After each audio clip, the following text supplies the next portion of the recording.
દેશ અને દુનિયાની નજર સામે છે। થોડા વર્ષો પહેલા ગુજરાતનું નામ પણ નહીં જાણતા હોય તેવા દેશો આજે વાઇબ્રન્ટ સમિટ્સ દ્વારા કરોડો રૂપિયાના મૂડીરોકાણો સામે ચાલીને કરી જાય છે। તેના દ્વારા જ તો રાજ્યમાં આજે ઉદ્યોગો, વ્યાપાર, રોજગાર ધમધમાટ છે। આજે ગુજરાત સતત 8 વર્ષથી દેશમાં સૌથી વધારે રોજગાર ધરાવતું રાજ્ય બન્યું છે। આજે ગુજરાત દેશનું પેટ્રો કેપિટલ અને ડાયમંડ કેપિટલ બન્યું છે। ગુજરાત દેશનો સૌથી મોટો સોલાર પાર્ક ધરાવે છે। આજે ગુજરાત ધરાવે છે 1,04,500 કિલોમીટર લાંબુ રસ્તા માળખું। આજે રાજ્યના 99% વિસ્તારો રસ્તા જોડાણો ધરાવે છે।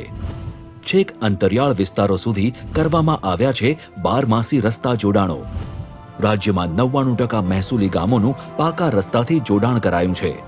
આજે ગુજરાતમાં દરેક રસ્તા વિકાસના રસ્તા છે। દરેક યોજના પરિવર્તનની યોજનાઓ છે। અમદાવાદથી ધોલેરા SIR ને જોડતા પ્રથમ 121 કિલોમીટર લાંબો એક્સપ્રેસવેનું નિર્માણ। દિલ્હી મુંબઈ ઇન્ડસ્ટ્રીયલ કોરિડોર હેઠળ ગુજરાતનો 62% વિસ્તાર। DMICના કુલ મૂડીરોકાણનું 1/3 રોકાણ ગુજરાતમાં। સ્પેશિયલ ઇકોનોમિક ઝોન એક્ટ 2004નો ઠરાવ પસાર કરનાર ગુજરાત દેશનું સૌપ્રથમ રાજ્ય। આ સરકારે કુટુંબના મુખી બનીને રાજ્યના એક પરિવારની દરકાર કરી છે।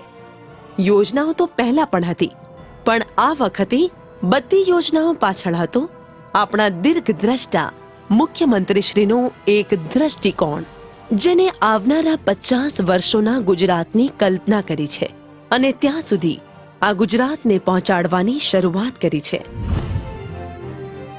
ગુજરાતના આ 10 વર્ષ દાયકાઓના અધૂરા કામ પૂરા કર્યા। છેક છેલ્લી હરોળને સૌથી પહેલી કતારમાં લાવ્યા। આજે અહીંયા દરેક દિવસ તહેવાર છે અને દરેક રંગ વિકાસ છે।